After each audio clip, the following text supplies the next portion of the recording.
एक वेळेस विशाखा विहारात जाते आणि तिथे गेल्यानंतर कळतं की आज उपोषित आहे. तर मग उपोषित आहे तर सोनं नाणं काही परिधान कर. स्वागत आहे आपल्या सर्वांचं. हे बुद्धा टीचिंग चॅनल आहे. यावर बुद्ध आणि त्यांच्या संपूर्ण शिकवणीवर आणि शिक्षेवरती धम्मचर्चा होते. आपण सर्वजण बुद्धा टीचिंग चॅनलचा लाभ घ्यावा.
संपूर्ण जगाला ज्याने सुख शांती मानवतेचा संदेश दिला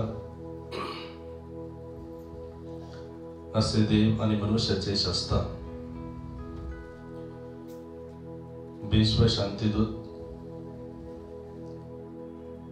तथागत भगवान बुद्ध तथागताने प्रस्थापित केलेला सद्धम्म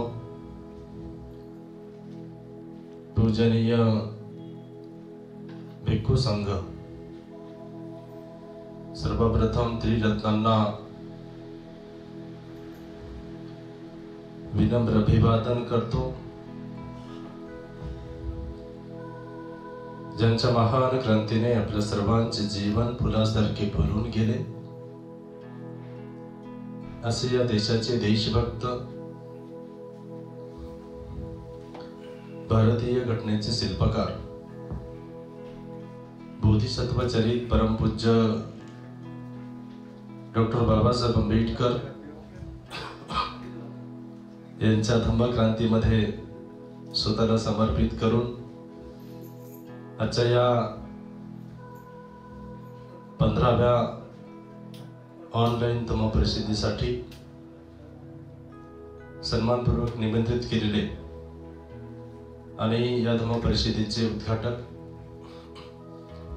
आदरणीय पूजनीय भदंत खेम दमोजी महास्तवीर, या धम्मपरिषदेचे अध्यक्ष आदरणीय पूजनीय भदंत यसार इंदवंजी महास्तवीर व संपूर्ण भिक्खू संघ. भिक्खू संघाला प्रथमतः त्रिवार अभिवादन करतो. विशेष करून आजचा हा दिवस बत्तीचा वर्षावासाच्या पूर्व संध्येचा दिवस आहे. 26 वर्षापासून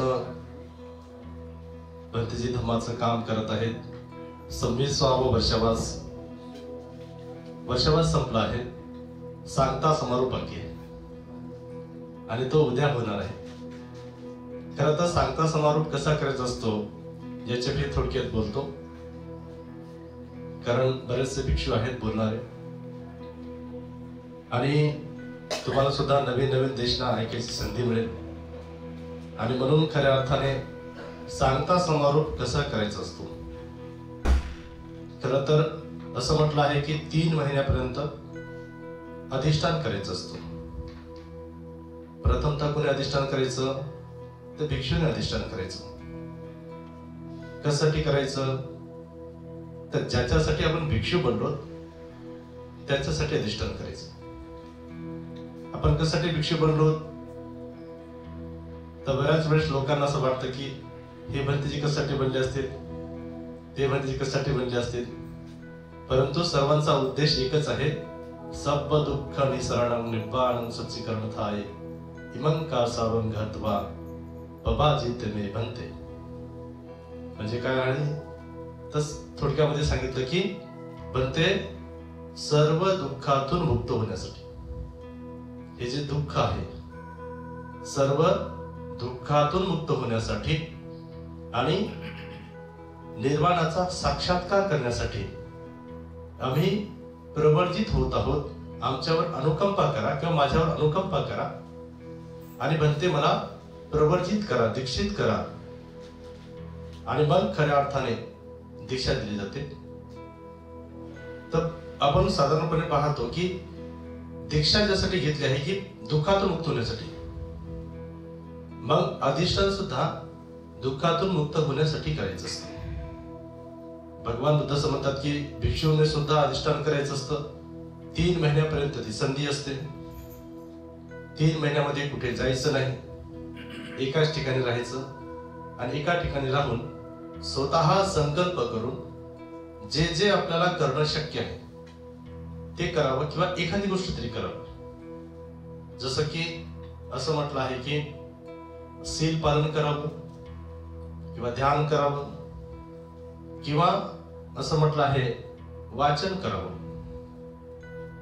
जसं आपल्याला पाहायला मिळतं भगवान बुद्धाच्या धम्मामध्ये गुरु शिष्य परंपरा तुम्हाला पाहायला मिळते. बुद्धाच्या काळामध्ये आनंद भंतेचं वर्णन वारंवार आपल्याला ऐकतो की आनंद भंतेने अख्खा सुत्त पिटक मुखोगत केला होता. तसं त्यांच्या नंतर सुद्धा तुम्हाला मिलिंद प्रश्नामध्ये ही प्रसंग पाहायला मिळतो. नागसेन नावाचे भंते जे की 7 वर्षाचे असताना प्रवर्जित झाले. गुरुने जशी ही आज्ञा दिली की तू धम्माचा अभ्यास कर आणि धम्माचा अभ्यास केल्यानंतर तुला मी माफ करेल. खरं तर तो प्रसंग सांगण्यासाठी वेळ नाही म्हणून मी तुला थोडक्यात सांगितला. काय होता प्रसंग, जसं थोडस आपल्याला कळलं पाहिजे म्हणून सांगतोच. काही नाही, प्रसंग असा होता की गुरु आणि शिष्य दोघेही भिक्षाटनात चालले होते आणि जात असताना काय झालं की अचानकपणे गुरु पुढे असतात, शिष्य मागे असतात. पण चालले असताना काय होतं की शिष्य म्हणजे नागसेन भंते विचार करतात की भगवान बुद्धानं लोकांना, भिक्षूंना सुत्त शिकवले, सुत्त पिटक शिकवला, पण माझे गुरुने मला अभिधम्म शिकवला. अगोदर सुरुवात कुठून केली? अभिधम्मापासून. तर माझे गुरु वेडेच आहेत. माझे गुरु, माझे जे गुरु आहेत ते मूर्खच आहेत, असं स्वतःच्या मनात चाललं होतं. कुठे चालले होते? भिक्षाटनाला. चालता चालता नागसेन भंतेच्या मनात हा विचार उत्पन्न झाला. गुरु सुद्धा आपल्या शिष्याच्या मनात काय चालले याचं अवलोकन करत होते. तर जसंही उत्पन्न झालं की माझे गुरु वेडे आहेत असं उत्पन्न झालं, गुरु लगेच मागे फिरले आणि म्हणाले, नागसेन, तू अशा प्रकारचा विचार करणं चांगली गोष्ट नाही आणि तुझ्यासारख्या व्यक्तीला ती शोभत पण नाही. असं म्हणल्याबरोबर शिष्याला आश्चर्य झालं. जी गोष्ट माझ्या मनात एका सेकंदासाठी उत्पन्न झाली ती माझ्या गुरुला कळली. माझे गुरु काय मूर्ख नाहीत, माझे गुरु तर पंडित आहेत, विद्वान आहेत, एवढे ज्ञानी आहेत की जे कोणालाच कळत नाही ते त्यांना कळतं. एक क्षणामध्ये खूप वाईट प्रसंग त्यांच्या मनात उत्पन्न झाला. आपण गुरुला क्षमा मागितली पाहिजे. आणि मग जसे विहारात गेले, विहारात जाऊन भंतेंना क्षमा मागू लागले. भंते, मला क्षमा करा, माझ्याकडून चूक झाली. तेव्हा गुरु सांगतात की तुला असं नाही क्षमा करणार. तुला क्षमा करायचं असेल तर सागर नावाचे एक नगर आहे, त्या नगराचा राजा मिलिंद आहे, त्याला मिलिंडर म्हटलं जातं. तर तो राजा सर्वांना प्रश्न विचारून परेशान करतो. तू जर त्याला तुझ्या उत्तराने संतुष्ट केलं तर मी तुला माफ करेन. एवढं ऐकल्याबरोबर म्हणतो की शिष्य म्हणतात, म्हणते एकटा मिलिंद राजा सोडून द्या, परंतु जम्बूद्वीपातील मिलिंदासारखे 100 राजे कमी झाले. 100 राजांनी जरी प्रश्न विचारले तर मी त्या सर्वांना संतुष्ट करेन, परंतु तुम्ही मात्र मला क्षमा करा. तेव्हा म्हणतात की जेव्हा तू त्यांचं हरवशील किंवा त्यांना समाधान करशील तेव्हा मी तुला क्षमा केलं असं समजून घे. मला सांगायचा हा प्रसंग यासाठी होता की त्याच गोष्टीने नागसेन भंतेने 3 महिन्यामध्ये अख्खा त्रिपिटक मुखगत केला होता. त्याला म्हणतात संकल्प, त्याला म्हणतात अधिष्ठान, त्याला म्हणतात निश्चय. म्हणजे अशा प्रकारचा निश्चय करणारे भगवान बुद्धाच्या धर्मामध्ये गुरु आणि शिष्य ही परंपरा आपल्याला पाहायला मिळते. आणि म्हणून वर्षावसामध्ये प्रथमतः गुरुने म्हणजे भंतेने अधिष्ठान करायचं असतं की मला काय करायचं आहे 3 महिन्यापर्यंत. आणि मग ते अधिष्ठान केल्यानंतर जसं आपण अधिष्ठान केलं तसं लोकांनाही प्रेरणा देण्यात येते किंवा दिली पाहिजे. असं म्हटलं आहे की त्यांना पण अधिष्ठान करता येतं. छोट्यातील छोट, मोठ्यातील मोठं. छोटं अधिष्ठान आहे की मी दररोज विहारात जाईल, हे छोटं अधिष्ठान आहे. त्याच्या पुढे जर पाहिलं तर विहारात जाताना रिकाम्या हाताने जाणार नाही, थोडस मोठं. मी फक्त एकदाच जाणार नाही तर 2 वेळेस जाईल, सकाळी पण जाईल, संध्याकाळी पण जाईल. असं म्हटलं आहे की नुसतं विहारातच जाणार नाही, नुसतं काही घेऊनच जाणार नाही, तर जे माझ्या मनात आहे, जे की माझ्यासाठी कधीही कल्याणच नाही, त्याला मी काढण्याचा प्रयत्न करेन. मग जसं की राग काढेल, जसं की द्वेष काढेल, जसं की मोह काढेल, जशी की तृष्णा काढेल. असं म्हटलं आहे की असं अधिष्ठान करता येतं. 3 महिन्यापर्यंत किती चांगल्या प्रकारे काम केलं आहे याची पोच पावती म्हणजे वर्षावास सांगता समोर. खरं तर हे कठीण जीवनदान आहे, तर त्याच्याविषयी आज मी बोलत नाही. कठीण जीवनाचं महत्वच ते आहे. भगवान बुद्ध असं म्हणतात की किती कठीण प्रसंग उत्पन्न करून, म्हणजे कितीही कठीण प्रसंग उत्पन्न झाला तरी सुद्धा आपला अधिष्ठान, आपला निश्चय, आपला संकल्प कधीही संपू दिला नाही. त्या संकल्पाच्या बलाने 3 महिन्यानंतर भिक्खू संघ त्यांची एक प्रकारची परीक्षा घेऊन, त्यांचं मोजमाप करून त्यांचा गौरव केला जातो. पुढे आपल्याला पाहायला मिळतं की साधारणपणे की अशा प्रकारचं हे प्रसंग असतो. त्याला पुढे सांगताना असं म्हटलं आहे की सांगता समोर कसा करायचा असतो, तर ते अशा प्रकारे की उपासकांना 3 महिन्यापर्यंत काय शिकवलं, आपणही काय केलं आहे याचा संघाला बोलावून संघाच्या समोर गौरव करायचा असतो. संघाचा गौरव करायचा असतो, भिक्खू संघाचा गौरव करायचा असतो. का करायचा असतो तर पुढे सांगताना असं म्हटलं आहे, संघ सदे मग दीर्घकाळं हिताय सुखाय. म्हणजे दीर्घकाळापर्यंत हिताचा आणि सुखाचं ठरणारी गोष्ट कोणती आहे तर संघाला देणं, भिक्खू संघाला देणं. भिक्खू संघाला दिल्यानंतर दीर्घ काळापर्यंत हिताचं आणि सुखाचं ठरतं. कसं ठरतं त्यातला एक प्रसंग सांगतो आणि माझं प्रवचन समाप्त करतो. बुद्धाच्या काळामध्ये विशाखा नावाची एक स्त्री होती, जे तुम्ही ऐकलं असेल. महाउपासिका म्हणून तिचा गुणगौरव केला जातो. महाउपासक कसा होतो हा एक वेगळा विषय आहे. महाउपासिका कशी होते हे एक वेगळा विषय आहे. असंच होत नाही. 2 दिवस 4 दिवस, 1 वर्ष 2 वर्ष 10 वर्ष एखादी गोष्ट केली म्हणजे महाउपासक होता येते. जसं एखाद्या व्यक्तीला डॉक्टर व्हायचं असेल तर 4.5 वर्षापर्यंत एज्युकेशन करावं लागतं मेडिकल फील्डचं. तसं महाउपासक होण्याचं सुद्धा शिक्षण आहे, त्याचा मार्ग आहे, तसे प्रयत्न करावे लागतात, तेव्हा बनता येतं. विशाखेचं वर्णन तुम्हाला सांगत होतो मी की विशाखा बौद्ध साहित्यामध्ये एक महाउपासिका म्हणून आहे. तसं म्हटलं जातं की विशाखा का अशी होती, तर वर्तमानामध्ये म्हणजे विशाखेच्या काळामध्ये आपण पाहिलं तर लक्षात येतं की विशाखेच्या घरामध्ये 2000 असणं दररोज टाकून ठेवले जायचे.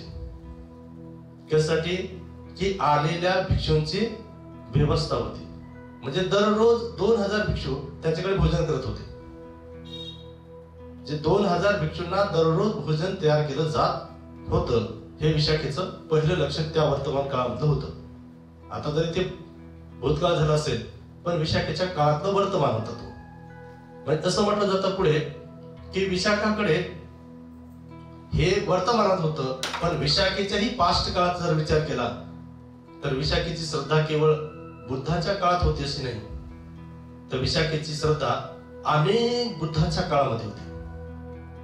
अनेक बुद्धाच्या काळामध्ये विशाखेने एक कर्म केलं होतं, संकल्प केला होता, अधिष्ठान केलं होतं, तेव्हा कुठे जाऊन ती महाउपासिका बनली.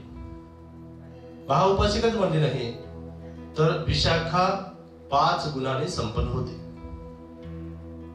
जे 5 गुण साधारणपणे विशाखा स्त्री आहे म्हणून सर्व स्त्रियांना त्या गुणाचं म्हणजे खऱ्या अर्थाने एक प्रकारचं आकर्षण असतं किंवा एक प्रकारची इच्छा असते की अशा प्रकारचे गुण मलाही मिळावेत.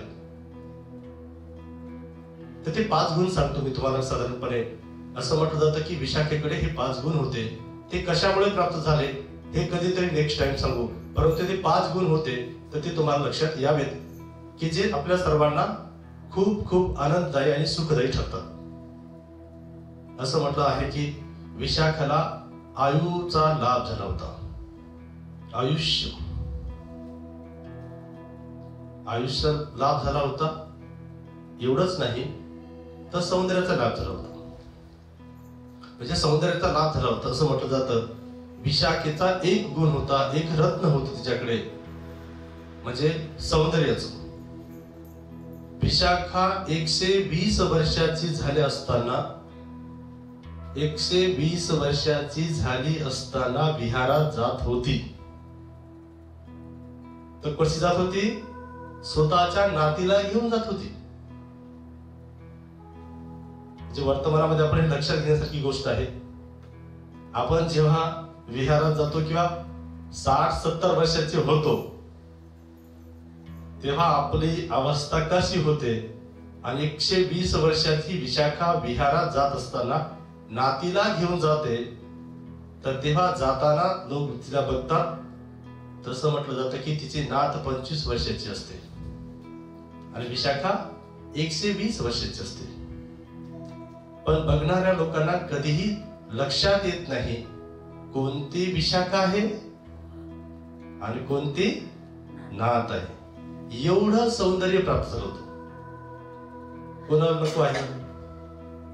या बौद्ध धर्मामध्ये मानणाऱ्या स्त्रियाला सोडून द्या, बौद्ध धर्म न मानणाऱ्या स्त्रियांना सुद्धा विचारा असं सौंदर्य पाहिजे की नाही. कोण म्हणेल नको म्हणून? भगवान बुद्ध म्हणतात हे आपल्याला बुद्धाचा धम्म प्राप्त करून देऊ शकतो, दुसरं कोणी नाही देऊ शकतो.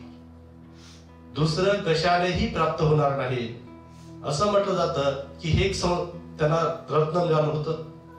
दुसरं असं म्हटलं आहे की केश आपल्याला सर्वांना पाहतो आपण की बऱ्याच वेळेस केस असले की आपण त्याला वेगवेगळ्या प्रकारचे सजवतो, वेगवेगळ्या प्रकारे तेल लावतो, वेगवेगळ्या प्रकारचं त्याची डिझाईनिंग करण्याचा प्रयत्न करतो. पण विशाखेला केश रत्नाचा लाभ झाला होता. जसं की आपले केस थोडेसे पांढरे झाले की आपण त्याला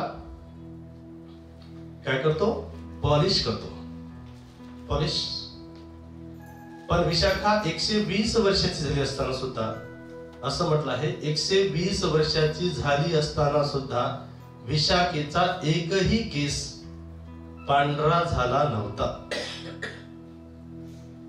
आणि जेव्हा विशाखा उभी राहायची तेव्हा विशाखेचे सर्व केस तळ पायाला लागायचे, एवढे लांब होते, एवढे लांब. आता स्त्रियांना विचारा तुम्ही, केस काय आहे की नाही, केसाचं काही महत्व आहे की नाही.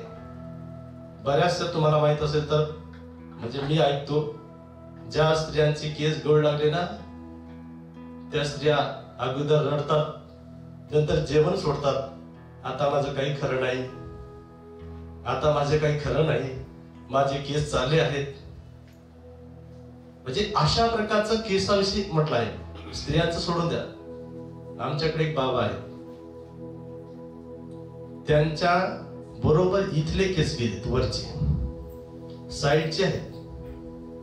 तर ते काय करतात माहिती, इकडल्या केसाला वाढवतात आणि इकडल्या वाढवतात साईडच्या, आणि त्यांची एक फोल्ड करतात आणि मस्त डोक्यावर ठेवतात. कारण केसाचा लोभ आहे ना.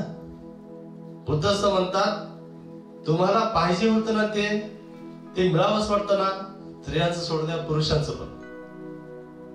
तर असं म्हटलं आहे, तो जो लाभ आहे तो विशाखेने केलेल्या अधिष्ठानामुळे, केलेल्या कर्मामुळे प्राप्त झाला होता.